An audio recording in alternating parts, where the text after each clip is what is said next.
पर मैं कब से इनके सामने खड़ी हूं। देवता जय जयकार करते हुए पुनः समुद्र मंथन करने के लिए क्षीर सागर के किनारे आए।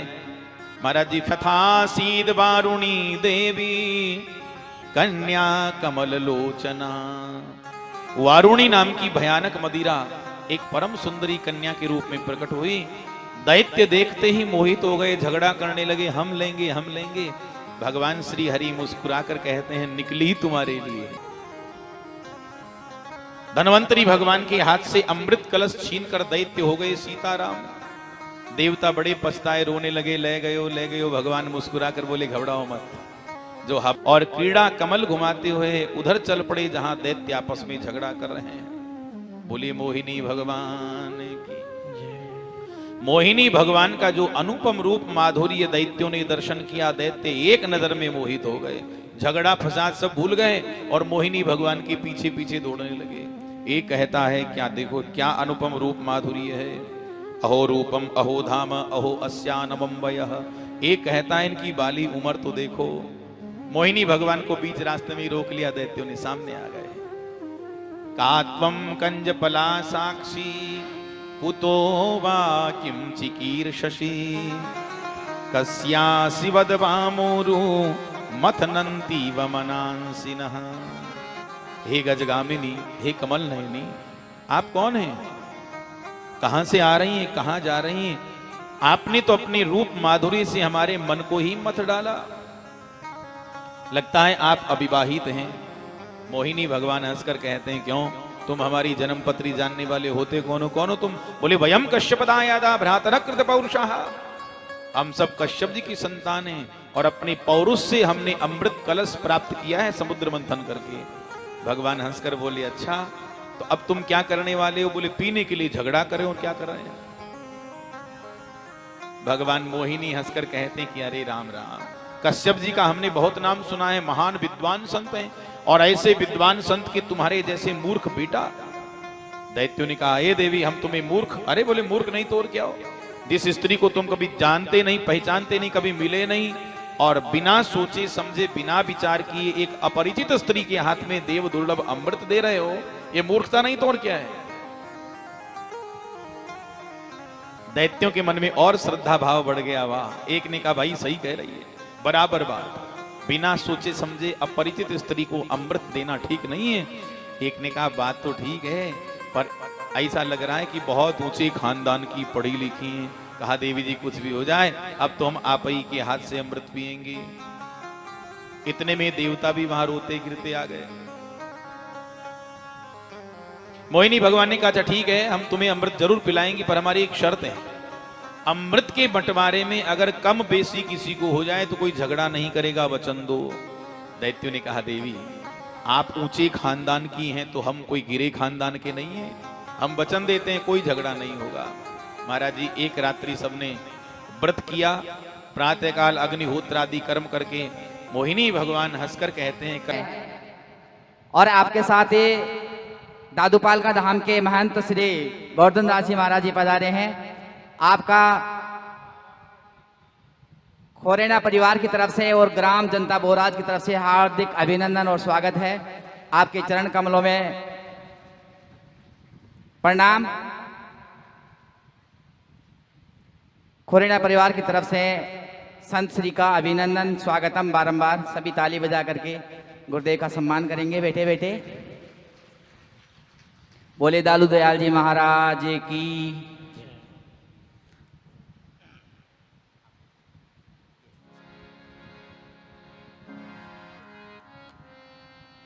तो समाज की जय।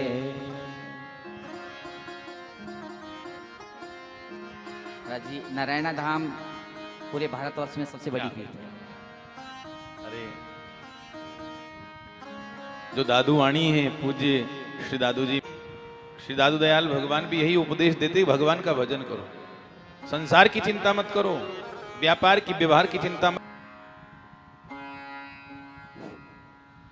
बोल दादू दयाल महाराज की, भागवत महापुराण की। दादू नमो नमो निरंजनम नमस्कार गुरुदेवता।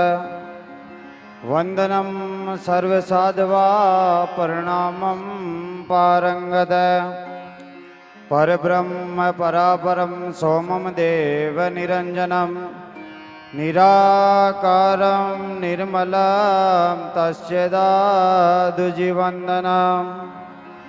या वाणी सुन ज्ञान वे याहि ते वैराग या सुन भजन भक्ति बढ़े या सुन माया त्याग बकना बाणी सो बली जिहि वाणी में राम बकना सुनना बोलना राम बिना बेकाम बकना बाणी बरसणी बरसे गैर गंभीर सूखा ने हरिया करे गुरुवाणी का नीर नमस्कार सुंदर करत निस दिन बारंबार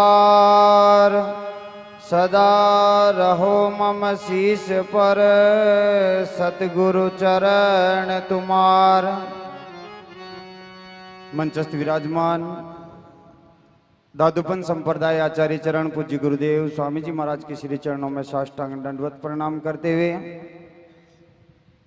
व्यासपीठ में विराजमान परम पूज्य परम सम्माननीय श्री गणेशदास जी महाराज जिनके मुखारविंद से हमें श्रीमद् भागवत महापुराण का श्रवण करने का अवसर मिल रहा है। साथ ही हमारे बीच दादूपाल का भैराना धाम से पधारे महंत श्री गोवर्धन दास जी महाराज के श्री चरणों में साष्टांग दंडवत प्रणाम करते हुए विराजित सभी संत व सत्संग प्रेमियों को मेरा सादर सत्यराम। सज्जनों, भगवान की बड़ी भारी कृपा हुई इस परिवार पे जिन्होंने ये परमार्थी समझ लो भावार्थी समझ लो एक शुभ आयोजन रखा। इस आयोजन के माध्यम से ऐसे महापुरुषों के मुखारविंद से जो शब्द वाणी के निकलते हैं, जो परमात्मा के गुणानुवाद निकलते हैं, जिन जिन जीवों के कानों तक ये वाणी पहुंचेगी उन जिन जीवों का कल्याण संभव है। हमारे बीच में ऐसे संतों का आना, ऐसे संतों का परिचय, हमें ऐसे संतों के दर्शन होना ही सज्जनों दुर्लभ है। दुर्लभ दर्शन साधु के, दुर्लभ गुरु उपदेश, दुर्लभ करवा कठिन है, दुर्लभ परस अलेख। ऐसे दिव्य महापुरुषों के हमें दर्शन हो जाए। सज्जनों, महापुरुष कहते हैं जी गांव में संत नहीं, नहीं भक्ति और ज्ञान, किशनदास वो गांव डोर कीड़ी नुगरो जान। जिस गांव में संत जन नहीं है, कोई ब्राह्मण ज्ञानी जन नहीं है जो हम अपने ज्ञान दे सके, सदमार्ग बता सके, वो गांव तो एक कीड़ी नगरे की तरह है। हमारा सौभाग्य है कि ऐसे महापुरुष हमारे मध्य में विराजे। और सज्जनों, भागवत महापुराण हिंदू धर्म का एक जो हमें महापुरुष कहते हैं ना, सब आया इस एक में, डाल पान फल फूल, दादू पीछे क्या राजद पकड़ा निज मूल। सारे ग्रंथों का सार हमें भागवत जी के द्वारा मिलता है। ये समुद्र है, इसमें हम जितनी ज्ञान की डुबकी लगाएंगे उतने ही हमें रत्न प्राप्त होंगे। तो सज्जनों, एक छोटा सा उदाहरण देते हुए मैं अपनी बात को पूरी करूंगा कि एक चींटी होती है, वो अपने जीवन काल में ये सोच ले कि मैं 5 धाम की यात्रा कर लूं, हरिद्वार चली जाऊं, ऋषिकेश चली जाऊं, तो न जाने उस चींटी को कितने जन्म लेने पड़ेंगे जब वो वहां पहुंचेगी। उसी प्रकार अपना जीवन है, 84 लाख योनियों को भोगने के बाद में मनुष्य जीवन मिला है, और हम ये चाहते हैं कि हम सीधे ही इसे 84 के चक्कर से मुक्त हो जाएंगे। न जाने कितने जन्मों में हमें भोगना पड़ेगा। लेकिन वो चिट्ठी अगर किसी के बैग में, किसी के वस्त्र पे चिपक के वो इस यात्रा को कायम कर लेती है, हरिद्वार ऋषिकेश का किसी के साथ पहुंच जाती है, तो उसका उद्धार हो जाता है। उसी प्रकार हम इन संतों के चरणों में चिपक के, इन संतों के सानिध्य में हम अपन लग के अपने जीवन को हम पार लगा सकते हैं। अन्यथा इस संसार से हमें दूसरा कोई और पार लगाने वाला नहीं है।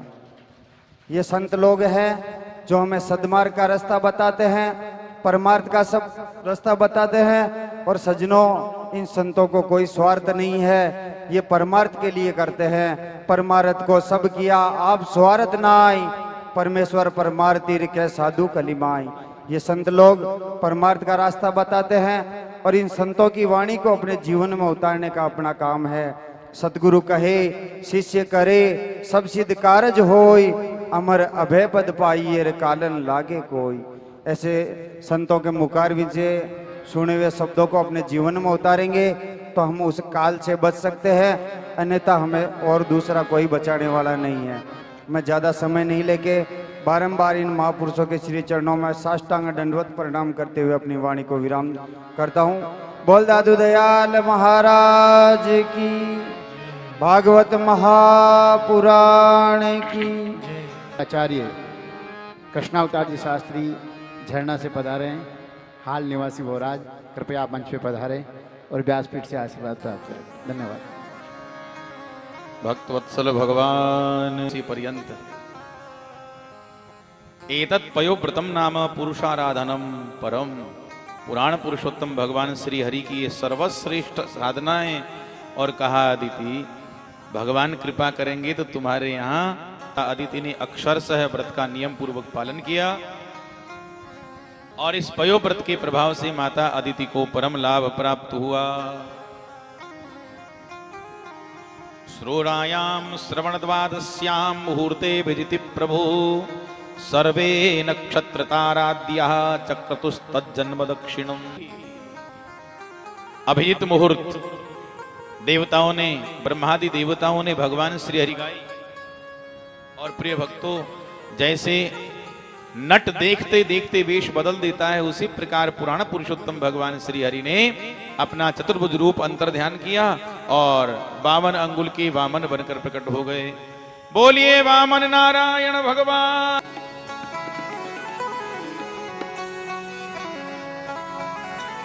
को कश्यप मन अति भायो, हरि ने वामन रूप बनायो प्रभु ने।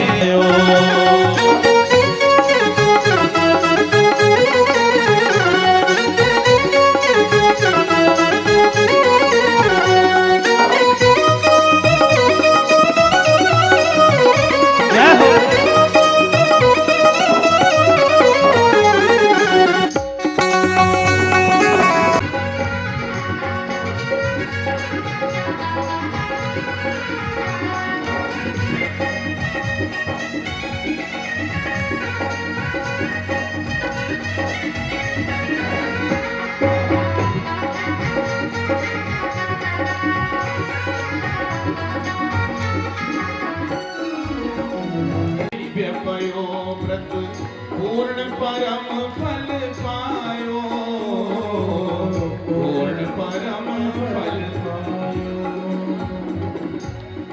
माता अदिति बड़ी प्रसन्न है जो कश्यप जी ने व्रत प्रदान। अदिति को दिव्य पयो व्रत पूर्ण परम फल।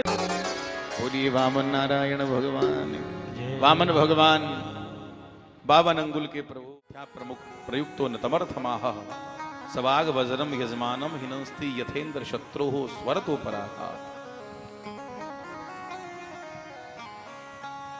है मेरे लिए गायें चाहिए, जितनी चाहिए गाय ले जाइए। धन संपत्ति चाहिए, राजकोष में खड़ा कर दूं। हाँ, तथान्न पेय मुतवा विप्रकन्याम। अगर विवाह नहीं हुआ है तो बताइए, आदेश कीजिए, आप जैसी सुंदर ब्राह्मण की छोटी सी कन्या ढूंढकर आपका विवाह करवाया जाए। जो भी आपकी अभिलाषा है आप कहिए। भगवान मुस्कुराकर कहते हैं, क्यों ना हो बली, तुम्हारे वचन वचस्तवद तवज्जन दैव वतस्तवै तज्जनदेव सुनृतम कुलोचितम धर्मयुतम यशस्करम। क्यों ना हो, तुम्हारे वचन तुम्हारे कुल के अनुरूप ही है। अरे तुम्हारा कुल कितना महान है। यतो जातो हिरण्याक्ष चरण्येक मिमाम मही। तुम्हारे वंश में ऐसे ऐसे पहलवान हिरण्याकश्यप हिरण्याक्ष। अरे भैया गजब कर दिया। हिरण्याकश्यप के पुत्र प्रहलाद ने भगवान को प्रकट कर दिया पत्थर से। बलि तुम्हारे पिता आयु तक दान में दे दी ब्राह्मणों को। और हम जानते हैं बलि तुम भी कम नहीं हो, बहुत बड़े दानी हो। पर क्या करें बलि, तुम्हारे जैसा कोई दानी नहीं तो हमारे जैसा अप्रतिग्रही ब्राह्मण नहीं। अप्रतिग्रही कहते हैं जो कभी दान ना ले, अप्रतिग्रही। पर हम जानते हैं तुम देने वाले दिए बिना रहने वाले नहीं। हम मांगने वाले नहीं और तुम दिए बिना रहने वाले नहीं। तो पदम तृतीयम, ऐसा करो, पदानी त्रीणि दैत्येंद्र संवितानि पदाम, 3 चरण धरती का मुझे दान दे दो। बलि हंसकर कहते हैं महाराज बातें तो ऐसी कर रहे हैं बूढ़ों की जैसे हमारा तो मन ही मोह लिया। अरे जब मांगने की बारी आई तो जैसी काया बोनी बुद्धि भी बोनी हो गई। अरे महाराज 3 चरण में आसन भी नहीं बिछेगा आपका, अच्छे से मांगिए। भगवान मुस्कुराकर कहते हैं बलि तुम्हें पता नहीं, दान लेने से ब्राह्मण का ब्रह्म तेज समाप्त हो जाता है, क्षीण होता है। और यजमान जितना दे दे, यदृच्छा लाभ तुष्टस्य तेजो विप्रस्य वर्धते। यजमान जितना दे दे उतने में ही ब्राह्मण प्रसन्न हो जाए, ऐसे ब्राह्मण का ब्रह्म तेज बढ़ता है। अब जब 3 चरण में हमारा काम चल सकता है, एतावतैव सिद्धोहम यावत वित्तम प्रयोजनम, तो फालतू का दान लेकर हमको कहां जाना है, क्या करना है बताओ। 3 चरण बस। बलि प्रसन्न हो गए महाराज, हमने वचन दिया जहां आपकी इच्छा हो वहीं से नाप लो। भगवान कहते हैं दान ऐसे नहीं होता है, हाथ में जल लो, संकल्प करो, तब दान की सिद्धि होगी। बलि ने कहा महाराज अब 3 चरण के लिए हाथ में पानी भी लेंगे, अरे दुनिया हंसेगी। देखो भाई बलि, नियम तो नियम होता है, संकल्प तो करना ही पड़ेगा। संकल्प संकल्प चर्चा चल रही महाराज जी। शुक्राचार्य जी खड़े खड़े देख रहे हैं। राम जी भगवान के श्री चरणों में मेरा कोटि कोटि नमन। व्यासपीठ पर विराजमान पूज्य गुरुदेव श्री गणेश दास जी महाराज, आपके चरणों में कोटि कोटि नमन। श्रीमान विष्णुदास जी महाराज को श्री चरणों में नमन। सर्वप्रथम हम यही कहना चाहेंगे कि हमारे जो व्यासपीठ पर विराजमान गुरुदेव हैं, आज आपके दर्शनों का सौभाग्य हमें प्राप्त हुआ। नाम आपका, महिमा आपकी काफी हमने सुनी थी। आपके ही शिष्य हैं उग्रियावास में सीताराम जी किरोड़ीवाल, तो आपके मुखारविंद से आपके बारे में बहुत कुछ सुनने को मिला था, लेकिन आज दर्शन लाभ हुए हैं, बड़ा आनंद प्राप्त हो रहा है। ऐसा लगता है कि आपकी जो देववाणी है उसमें साक्षात सरस्वती मैया जी का ही निवास है। तो आपके श्री मुख से मधुर वाणी के द्वारा श्रीमद् भागवत कथा का जो आनंद प्राप्त हो रहा है, तो इसका वर्णन हम शब्दों में तो नहीं कर सकते। लेकिन पुष्पदंत जी ने भगवान शिव जी का शिव महमन स्तोत्र में एक श्लोक के द्वारा उनका सुंदरता का वर्णन किया है। वही मैं आपको कहना चाहूंगा कि असित गिरि समम स्यात् कज्जलम सिंधु पात्रे शूरतरुवरु शाखा लेखनी पत्र मुरवी लिखति यदि गृहीत्वा शारदा सर्वकालम तदपि तव गुणाना मी से पारम नयाति ही।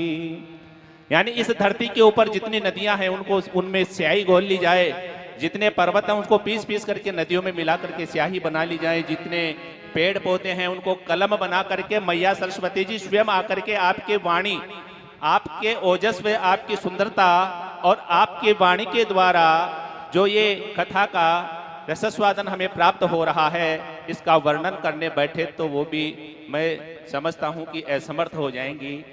इतना आनंद आपसे जो हमें प्राप्त हो रहा है। और मेरी दाहिनी ओर विराजमान हमारे बोराज के महंत श्रीमान विष्णुदास जी महाराज, आप तो किसी परिचय के मोहताज नहीं हैं। आपका सरल स्वभाव और आप स्वयं भक्ति करते हैं। भक्ति तो हर कोई करना चाहता है, लेकिन भक्ति से जोड़ने का काम भी आप करते हैं। बोराज को बोराज धाम बनाने में आपकी बहुत ही बड़ी महत्वपूर्णता दर्शाती है। और आपका साधुवाद मैं इसलिए भी करना चाहूंगा कि हमारे जो पूर्व 7वें महंत हुए थे महाराज श्री कानदास जी महाराज, तो उनका एक सपना था कि जो सीताराम जी का जो मंदिर है उस मंदिर का जीर्णोद्धार होकर के भव्य मंदिर का निर्माण होवे। तो आपने कानदास जी महाराज जो 7वें महंत थे, आप 8वें महंत हैं बोराज के, तो उनको रहते हुए आपने उनके सपने को साकार किया। और इसमें आपका जो सहयोग मिला, आप ही के महाराज श्री जो यजमान है रामस्वरूप जी खौरानिया जी, तो तन मन और धन तीनों से आपका इसमें पूर्ण सहयोग रहा। और आपकी यह मेहनत, आपकी लगन और आपकी भक्ति, इसको भी मैं नमन करता हूं। और खौरानिया परिवार को बार बार धन्यवाद देता हूं कि आज आपने यहाँ पर महाराज श्री जी को यहाँ पर ला करके जो है खौरानिया की ढाणी को भी वृंदावन धाम बना दिया है। दान सब देते हैं, लेकिन भक्ति करना हर कोई व्यक्ति के बस की बात नहीं। ज्यादा समय नहीं लूंगा, क्योंकि मैं भी जानता हूं कि कथा आदि में बाधक नहीं बनना चाहिए, सहायक बनना चाहिए। तो मैं भी बाधक नहीं बनूंगा। मैं भी यही चाहूंगा कि महाराज श्री के मुखारविंद से आपको जो रस प्राप्त हो रहा, हमें जो रस प्राप्त हो रहा, वो मिलता रहे, उसमें कोई बाधक नहीं बने। तो आप और आपकी अर्धांगिनी जी, महाराज श्री ये एक लोकाचार है कि यदि पुरुष धर्मवान हो जाता है तो उसकी पत्नी उसका साथ नहीं देती है, और कहीं पर पत्नी यदि धर्ममय होती है तो पति साथ नहीं देता है। लेकिन आपको तो भगवान ने ऐसी कृपा करी है आपके ऊपर कि आप तो दोनों ही साक्षात भक्ति के जो हैं मार्गदर्शक बने हुए हैं। और आप भक्ति भी करते हैं, दान भी करते हैं, और भक्ति में आगे बढ़ चढ़ करके हिस्सा भी लेते हैं। तुलसीदास जी ने भी कहा है कि बड़े बाग मानुष तनु पावा, सुर दुर्लभ सब ग्रंथ निगावा। कि जब देवताओं को भी भक्ति करनी पड़ती है तब करना पड़ता है, तो उनको भी जो है अवतार लेकर के इस धरती के ऊपर आना पड़ता है। और हम तो पहले से ही, हमारे ऊपर तो भगवान ने इतनी कृपा कर रखी है कि हमें ये मानव देह देकर के इस संसार में भेजा है। मानव देह देकर के संसार में भेजा है, फिर भी यदि हम अपने मोक्ष का उपाय नहीं करते हैं तो हमसे ज्यादा मूढ़ प्राणी कोई हो ही नहीं सकता। इसलिए ये जो कथा हो रही है इसका आनंद प्राप्त करें, भक्ति में बढ़ चढ़ करके हिस्सा प्राप्त करें, भाग ले में, क्योंकि पैसा सबके पास हो जाता है, लेकिन हमारे पास में जो धन होता है इसकी केवल 3 गति होती है, मात्र 3 गति होती है। या तो उसका भोग कर लो, उपभोग कर लो, या उनमें से दान कर दो। और यदि ये दोनों काम में नहीं लेते हो तो उस धन का नाश हो जाता है, क्योंकि या तो कोई संतान ऐसी उत्पन्न हो जाएगी, या कोई ऐसा कोई कोर्ट कचहरी का कोई जो है झंझट हो जाएगा जिसमें वो दान जो है नाश को प्राप्त हो जाएगा। तो जब तक अपने बस में है तब तक उसका उपभोग भी करो, और दान जो धन है उसका दान भी करो। कथा भागवत कराएं, मंदिर आदि का निर्माण करें। अश्वत्थामा बलिर्व्यासो हनुमान स विभीषण कृपाचार्य परशुराम सप्तते चिरंजीविनः, ये 7 और अष्टमो मार्कंडेय, ये सदैव अमर हैं। आज भी इनका अस्तित्व है, आज भी ये जीवित हैं।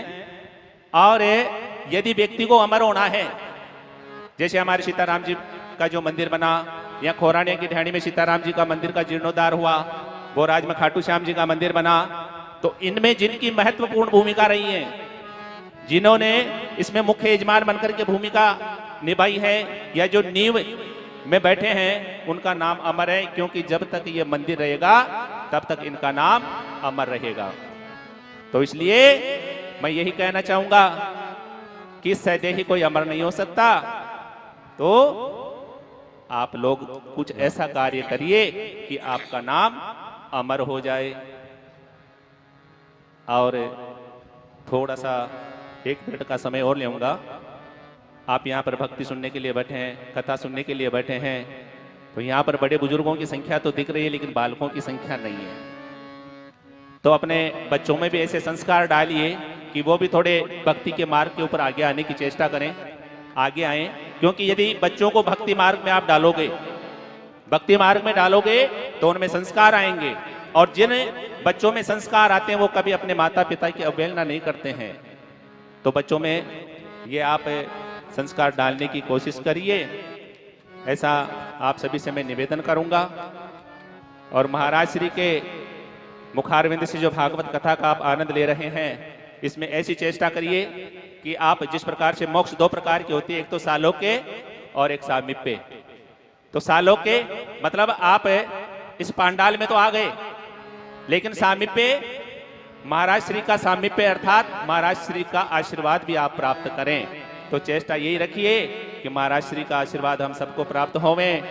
और मैं तो महाराज श्री का जो है पुनः साधुवाद करना चाहूँगा कि आप हमारे इस छोटे से गांव में पधारे और हम सबको आपके दर्शनों का सौभाग्य प्राप्त हुआ। और एक छोटी सी बात और है महाराज जी, कि हमारे यहाँ पर बोराज धाम में कोई भी धार्मिक कार्य होते हैं तो हमारे एक जिस प्रकार से राम जी का कार्य करने के लिए हनुमान जी का अवतार हुआ था, हनुमान जी का जन्म हुआ था, तो उसी प्रकार से हमारे यहाँ पर महंत विष्णुदास जी महाराज तो हैं ही धर्म को आगे बढ़ाने के लिए, लेकिन आपके साथ में आप ही के कदमों के ऊपर चलने वाले हमारे कान्हा राम जी प्रजापत हैं, बोराज से ही हैं। पहले सरकारी कर्मचारी थे, आज रिटायरमेंट हो गए हैं, लेकिन अपना जो जीवन है वो सारा जीवन आपने भक्ति को समर्पित कर रखा है।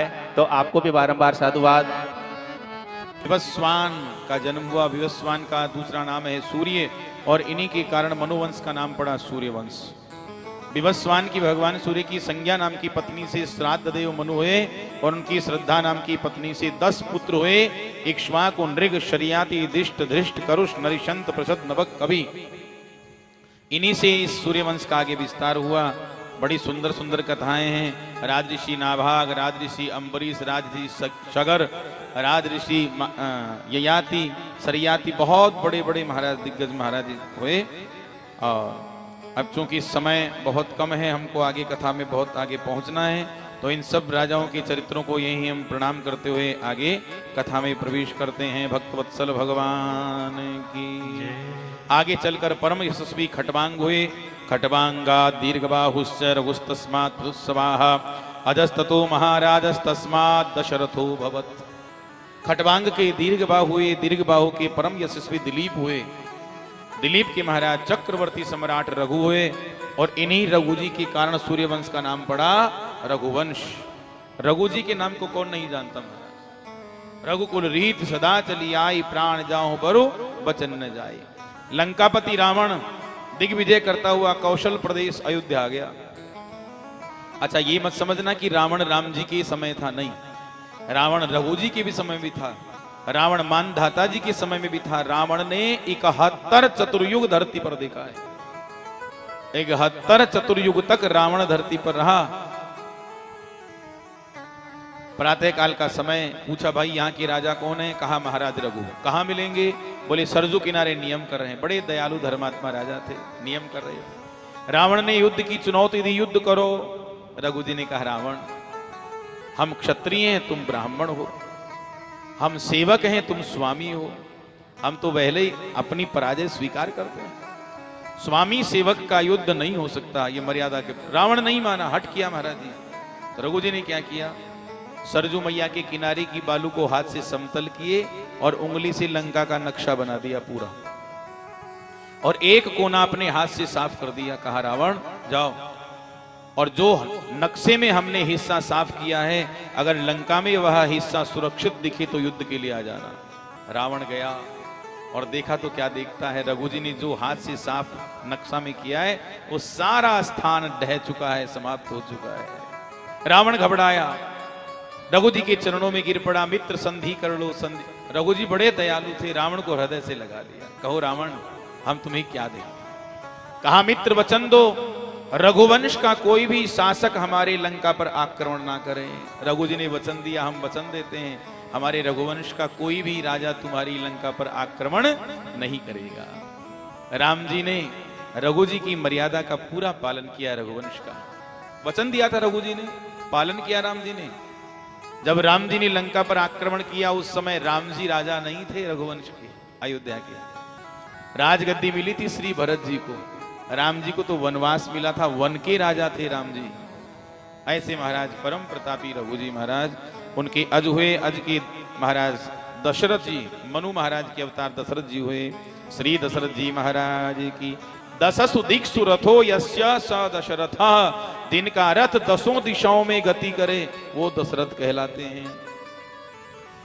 उनके चरणों के अनुकूल कदम रखने वाली 3 रानियां, माता कौशल्या, माता सुमित्रा, माता कैकेयी, और इन्हीं की यहाँ पूर्ण ब्रह्म परमात्मा देवताओं की प्रार्थना स्वीकार करके चतुर्व्यूह रूप में प्रकट हुए श्री राम भद्र, श्री लक्ष्मण, श्री भरत, शत्रुघ्न में चारों भैया, अवध में बाजे बधैया, प्रगटे हैं चारों भैया, अवध में बाजे बधैया, बाजे बधैया, बाजे बधैया, बाजे बधैया, बाजे बधैया, जन्मे चारों भैया, अवध में बाजे बधैया, जन्मे चारों भैया, अवध में बाजे बधैया। हरि बोल।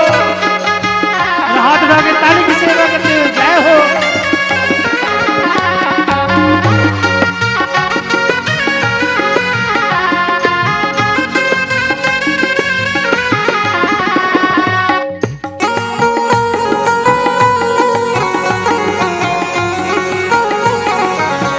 बोलिए राजा रामचंद्र भगवान की। चैत्र मास नवमी तिथि सुंदर, चैत्र मास नवमी तिथि सुंदर, चैत्र मास नवमी तिथि सुंदर, अभिजित नक्षत्र मुहैया, अवध में बाजे बधैया, जन्मे चारों भैया, अवध में बाजे बधैया।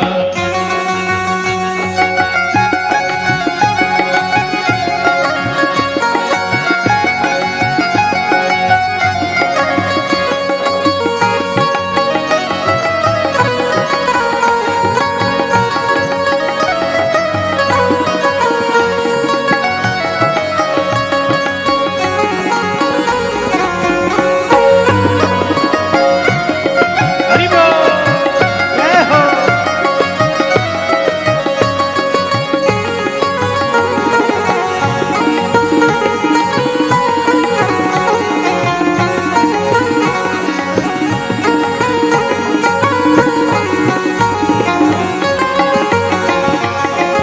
नाचही गावही लोग लुगाई, नाचही गावही लोग लुगाई, नाचही गावही, नाचही गावही, नाचही गावही लोग लुगाई, नाचही गावही लोग लुगाई, बरस सुमन सरसैया, अवध में बाजे बधैया, प्रगटे चारों भैया, अवध में बाजे बधैया।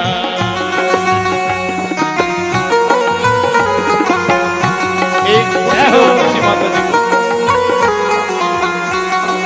हरि बोल।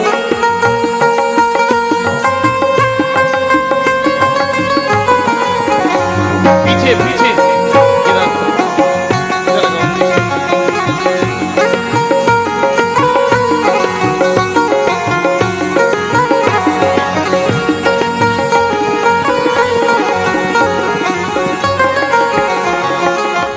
माता कौशल्या वस्त्र लुटावे, माता कौशल्या वस्त्र लुटावे, माता कौशल्या, माता कौशल्या, मात कौशल्या वस्त्र लुटावे, मात कौशल्या वस्त्र और लुटावे, प्रेम लुटावे दशरथैया, अवध में बाजे बधैया, प्रगटे चारों भैया, अवध में बाजे बधैया, प्रगटे चारों भैया अवध में बाजे बधैया, प्रगटे चारों भैया अवध में बाजे बधैया, प्रगटे चारों भैया अवध में बाजे बधैया, अवध में बाजे बधैया, अवध में बाजे बधैया, अवध में बाजे बधैया।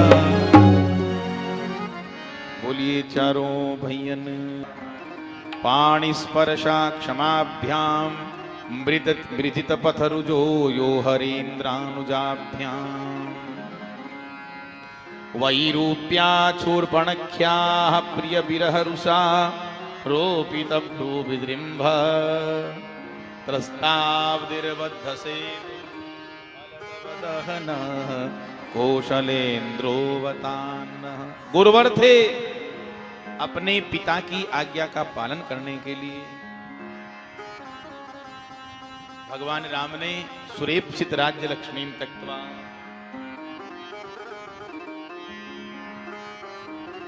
प्यारे सज्जनों, श्री अयोध्या का साम्राज्य, श्री अवध का ऐश्वर्य, अयोध्या जी का सुख कोई साधारण नहीं था। ध्रुव, अप्रतिरथ, रंतिभार, कण्व ऋषि, मेधातिथि, ये सब ब्रह्म ऋषि थे। और इसी पावन वंश में महाराज करुणा के साक्षात अवतार दुष्यंत जी का जन्म हुआ। वे दुष्यंत जी जिन्होंने माता शकुंतला के गर्भ से चक्रवर्ती सम्राट भरत को जन्म दिया। हरे रंसांत संभूतम भरतुरंतिकमागमात्। ऐसा हमारे संत कहते हैं कि श्री भरत जी भगवान श्री हरि के अंशांशावतार थे। इतने पराक्रमी थे श्री भरत जी, ये बालकपन में ही बड़े बड़े हिंसक सिंहों के साथ खेलते, उनका मुंह खोलकर, उनका जबड़ा खोलकर दांत गिनते सिंहों के। महान पराक्रमी। और इसी पूर्ववंश में आगे चलकर एक पांचाल वंश की शाखा निकली, एक कौरव वंश की शाखा निकली और एक मगध देश की शाखा, मगध की शाखा निकली। भगवान शुकाचार्य कहते हैं कि हे परीक्षित, आगे चलकर इसी वंश में महाराज यदु के वंश में देवमीड़ नाम के राजा हुए। उनके पुत्र हुए शूरसेन। शूरसेन जी की पत्नी का नाम था मारीशा।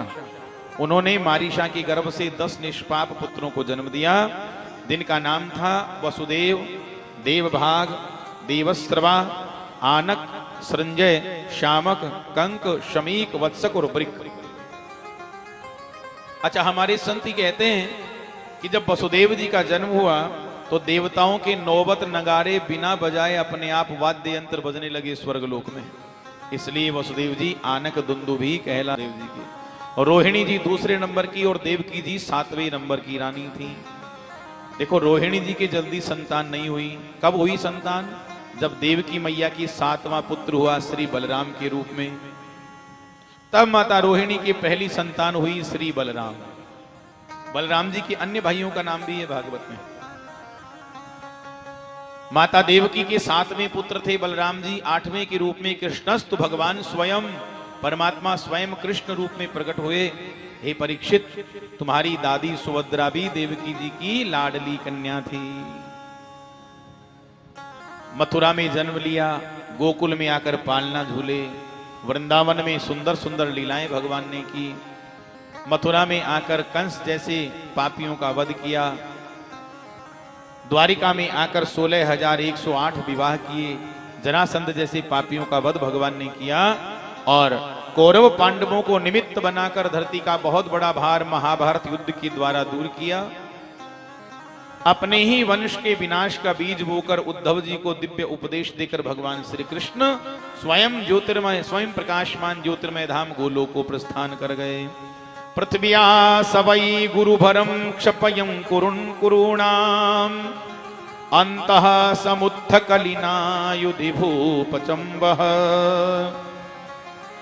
धिष्ण्या विधूय विजये जयमुद्विघोष्य प्रोच्योद्धवाय च परम समगात् स्वधाम। अपने धाम भगवान प्रस्थान कर गए। और इसी के साथ भागवत जी के 9वें स्कंद को विश्राम देते हुए 10वें स्कंद के पूर्वार्ध में हम प्रवेश कर रहे हैं। राजा परीक्षित कहते हैं, गुरुदेव, कथितो वंश विस्तारो भवता सोम सूर्ययोः राज्ञां चोभय वंशानां चरितम परमाद्भुतम। गुरुदेव, आपने चंद्रवंश सूर्यवंश का सुंदर विस्तार से वर्णन सुनाया, चंद्रवंशीय सूर्यवंशी राजाओं का चरित्र सुनाया, बहुत आनंद आया।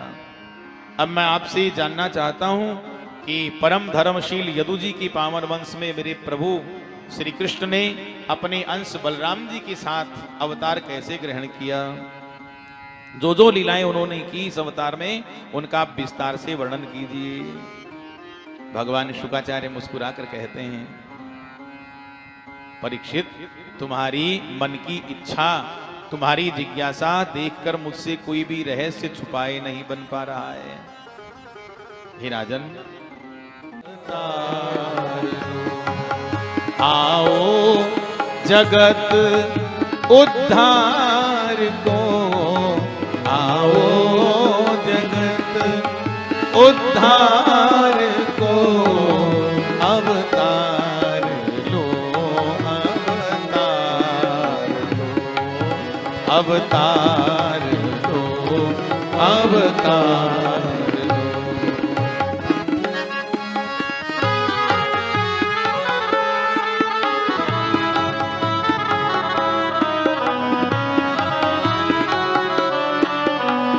आपका वचन है प्रभु, बढ़ता है अत्याचार जब होता हूं मैं साकार, तब बढ़ता है अत्याचार जब होता हूं मैं साकार। आपका वचन है, यदा यदा हि धर्मस्य ग्लानिर्भवति भारत अभ्युत्थानम धर्मस्य तदात्मानं सृजाम्यहम्, परित्राणाय साधूनां विनाशाय च दुष्कृतां धर्म संस्थापनार्थाय संभवामि युगे युगे। आपका वचन है, अब इस इकरार को भूलिए मत। बढ़ता है अत्याचार जब होता हूं मैं साकार, तब भूलो ना इस इकरार को, भूलो ना इस इकरार को, अवतार लो, अवतार लो, अवतार लो, अवतार लो, अवतार लो, अवतार।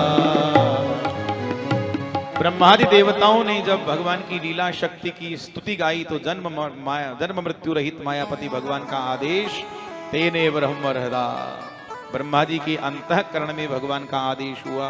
ब्रह्मा जी कहना, रुको रुको रुको, अरे भगवान की आज्ञा हो गई है, भगवान ने आज्ञा दे दी है। देवताओं ने पूछा, क्या आज्ञा दी है प्रभु ने? तो कहा, वसुदेव गृहे साक्षात भगवान पुरुष परः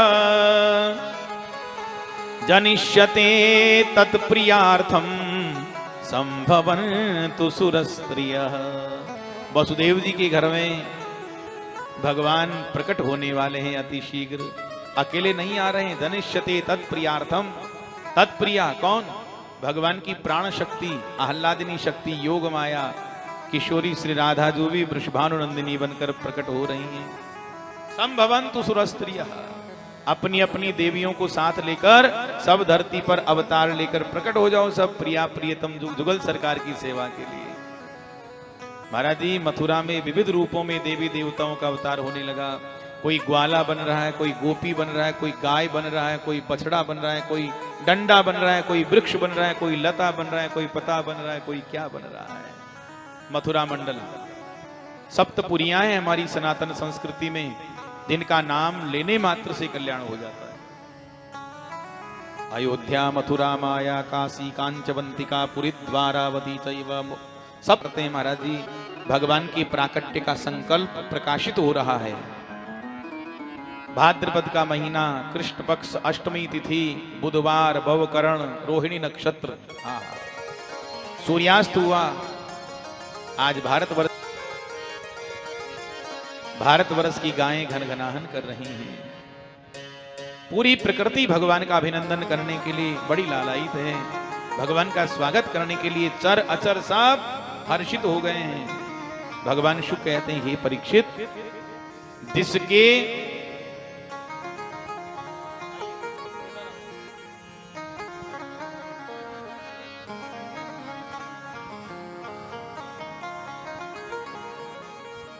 बोले जिसके भय से बड़ी बालक रूप में शंख चक्र गदा पद्म चार भुजाएं भगवान की, तमद्भुतम बालकम अम्बुजे क्षणम चतुर्भुजम शंख गदायुधायुधम श्रीवत्सलक्ष्मं गलशोभिकौस्तुभम पीतांबरम सांद्रपयोद सौभगम। अद्भुत बालक, तमद्भुतम बालकम। उस अद्भुत बालक को देखा। महाराज जी अद्भुत क्यों है? देखो, संसारी बालक जब जन्म लेता है तो दो ही हाथ का होता है कि हृदय में अपार हर्ष उमड़ पाया। और वसुदेव जी कहते हैं, विदितोसि भवान साक्षात पुरुष प्रकृते परः। पहचान गया प्रभु, मैं जान गया आप प्रकृति से परे पुराण पुरुषोत्तम हैं। आपका स्वरूप है केवल अनुभूति और केवल आनंद। माता बड़ी सुंदर स्तुति भगवान की गाती है। भगवान कहते हैं, माँ बाबा, आपको पता है स्वयंभू मनवंतर में जब तुम्हारा पहला जन्म हुआ था उस समय तुम्हारा नाम था प्रश्नी और ये वसुदेव सुतपा नाम के प्रजापति थे। तुम दोनों के हृदय बड़े पवित्र थे। तुमने खूब तप किया और हमने प्रकट होकर प्रसन्न होकर वरदान दिया। तुमने कहा, चाहा ही तुम्हें समान सुत, आपके जैसा पुत्र चाहिए। अब हमने प्रेमाधिक्य में आपको कह तो दिया कि ऐसा ही हो तथास्तु। फिर विचार किया, आप सरिस खोजो कहाँ जाए। भगवान ने सोचा कि हमारे जैसे तो हम ही हैं, हमारे जैसा कहां से खोजने जाएंगे। तो मैंने वरदान दिया कि हम स्वयं तुम्हारे यहाँ पुत्र बनकर आएंगे। उस समय हम आपके पुत्र बने पृश्निगर्भ, उसके बाद आप कश्यप अदिति बने, हम आपके पुत्र बने वामन, और अब आप वसुदेव देवकी बनकर आए हैं तो हम भी आपके पुत्र बनकर प्रकट होने को तैयार हैं। बाबा, मेरी योग माया शिशु देवकी मैया की गोद में भगवान प्राकृत शिशु बनकर प्रकट हो गए। तूष्णी बभूवा, रोए नहीं, बिल्कुल शांत है। अच्छा, क्यों नहीं रोए? सोचा रामावतार में हम गला फाड़ कर रोए, परिणाम क्या हुआ? दास दासियां उपहार लेकर दौड़े आए हमारे स्वागत में। और कृष्णावतार में अगर हम गला फाड़ कर रोने लग जाएंगे तो मामा लोग आएंगे लाठियां लेकर मारने के लिए, हमारे तो दुश्मन है सब। तो भगवान तूष्णी बभूवा, बिल्कुल भी नहीं रोए। प्राकृत शिशु को भगवान को जब बाल रूप में देखा, गोद में आने लगी, प्रभु को स्तनपान कराया, सूप में डलिया में लिटाया, वसुदेव जी ने मस्तक पर पधराया गए। जितने भी पहरेदार थे सब सोए रहे गहरी निद्रा में। इसका आध्यात्मिक अर्थ क्या है? जीव जब ब्रह्म साक्षात्कार करता है, भगवान की शरण में जाता है, सारे भवबंधन अपने आप खुल जाते हैं, जितने समाप्त हो जाते हैं। और जीव जब भगवान की शरण में जाता है तो शुद्ध बुद्ध मुक्त वसुदेव जी की तरह बन जाता है। और जब भगवान को छोड़कर माया को स्वीकार करता है तो वापस आसक्तियों में जकड़ जाता है। वसुदेव जी प्रभु को आगे लेकर बढ़े, बादलों ने देखा, वाह हमारे प्रियतम पधार रहे हैं, इनका नाम भी घनश्याम, हम भी घनश्याम, ये भी देते हैं। पर सोचा भगवान ने छुट्टी दे रखी है कि पत्रम पुष्पम फलम तोयम यो में भक्त्या प्रयच्छति, जो हो उसी से स्वागत करो। तो सोचा हमारे पास तो पानी ही पानी है। तो वर्ष परजन्य उपान सुगर्जिता, मंद मंद फुहारे ठाकुर के स्वागत में छोड़ना प्रारंभ किया। शेष भगवान विचार करते हैं कि ठाकुर तो अभी छोटे से हैं और बादलों ने करामात प्रारंभ कर दिया है। अब तो शेषोन्वगात वारि निवारयन फणैहि, अपने 1000 फन का छाता बना लिया ऐसे और भगवान के पीछे पीछे चल पड़े छाता तान कर। यमुना जी ने देखा मेरे प्राण धन पधार रहे हैं, मेरे प्रियतम आ रहे हैं, चरण छुए बिना नहीं जाने दूंगी, आज कुछ भी हो जाए। प्रभु ने सोचा, राम राम, देवी को हमारे चरण छूने की पड़ी है। और सीताराम, बाबा हमारे डूबे जा रहे हैं। तो क्या किए? अपने नन्हे नन्हे चरणों को डलिया से बाहर लटका दिया, पार कर गए। जब जन्मे कृष्ण भगवान, जब जन्मे कृष्ण भगवान, प्रभु की लीला हुई महान, कि ताले टूट गए, कि ताले टूट गए, कि ताले टूट गए, कि ताले टूट गए, कि ताले टूट गए, कि ताले टूट गए।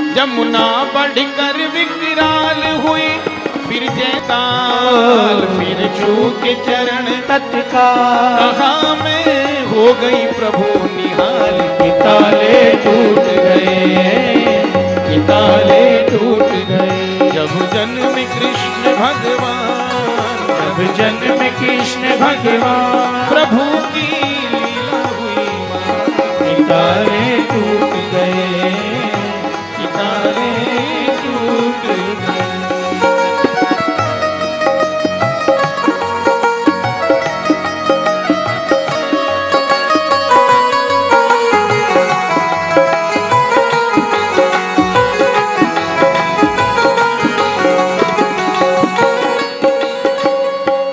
जब बीत गई दुख की घड़ियां, टूटी बेड़ी और हथकड़ियां, जब बीत गई दुख की घड़ियां, टूटी बेड़ी और हथकड़ियां, टूटी बेड़ी और हथकड़ियां। वसुदेव देवकी के मन में फूटी आनंद की फुलझड़ियां, वसुदेव देवकी के मन में फूटी आनंद की फुलझड़ियां।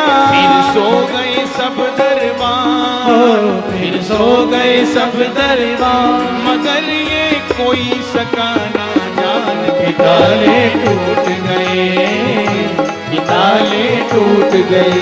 जब जन्म कृष्ण भगवान, जब जन्म कृष्ण भगवान, प्रभु की लीला हुई महान, ताले टूट गए, कि ताले टूट गए, कि ताले टूट गए, कि ताले टूट गए।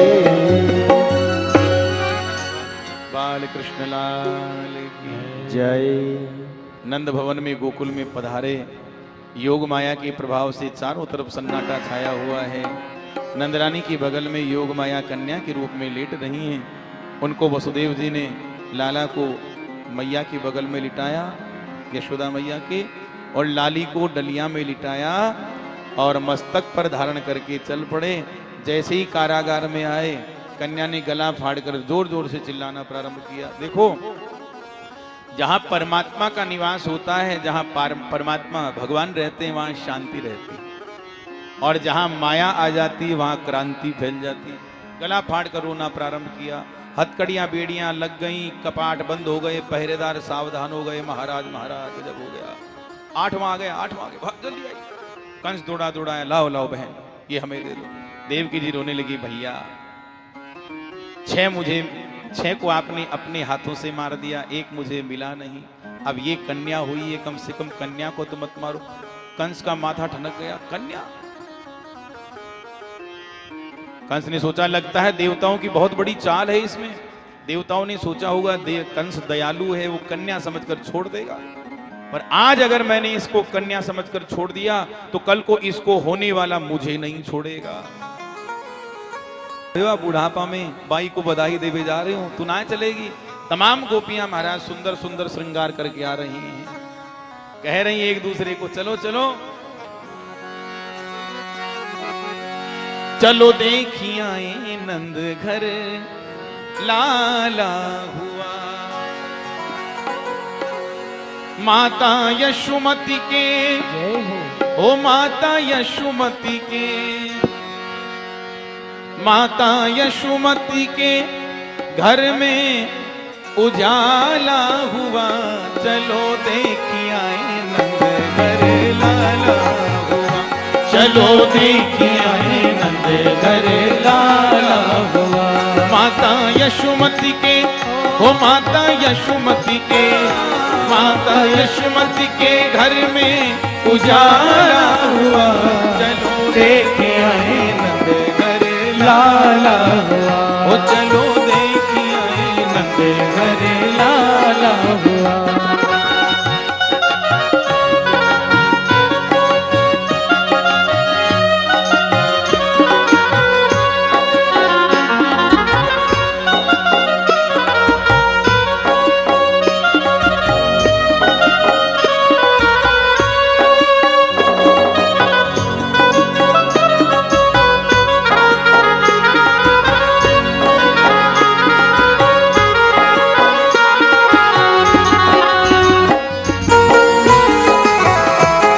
के तमाम देवी देवता पधारे।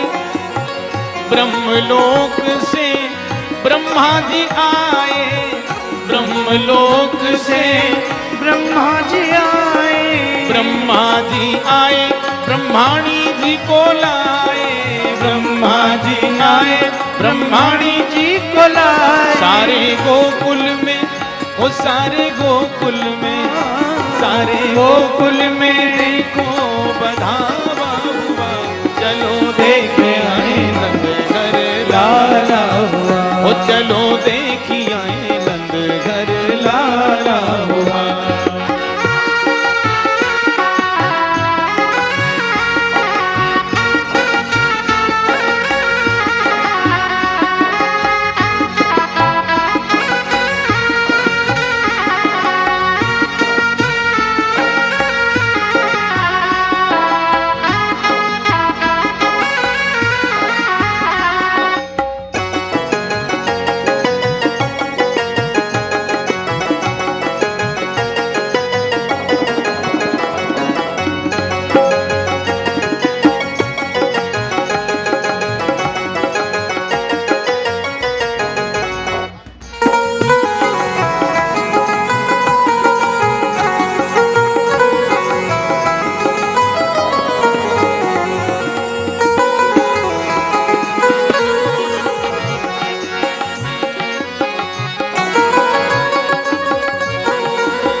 शिवलोक से शिव जी आए, शिवलोक से शिव जी आए। शिवलोक से शिवलोक से शिवलोक से शिव जी आए। शिवलोक से शिव जी आए। शिव जी आए माता गौरा जी को लाए। शिव जी आए माता गौरा जी को लाए। ओ लाला नंद जू के जय हो, लाला नंद जू के लाला नंद जू के कैसा निराला हुआ। चलो देखिए आए नंद घर लाला हुआ, चलो देखिए आए नंद घर लाला हुआ। चलो देखिए आए नंद घर लाला हुआ, चलो देखिए आए नंद घर लाला हुआ। ओ चलो देखिए आए नंद घर लाला हुआ, चलो देखिए आए नंद घर लाला हुआ। ओ चलो देखिए आए नंद घर लाला हुआ, चलो देखिए आए नंद घर लाला हुआ। बोलिए नंद के लाला की जय हो। नंद बाबा को जो पता चला पुत्र जन्म के विषय में, हाँ हाँ हाँ, 80 वर्ष की उम्र में लाला का जन्म भया, महामना बन गए। नंदस्त्वात्मज उत्पन्ने जाता लादो महामना। आहूय विप्रान वेद ज्ञान स्नातः शुचिरलंकृतः। बहुत मनस्वी थे नंद बाबा। आई यशोदा मैया दे दे बधाई। गाइए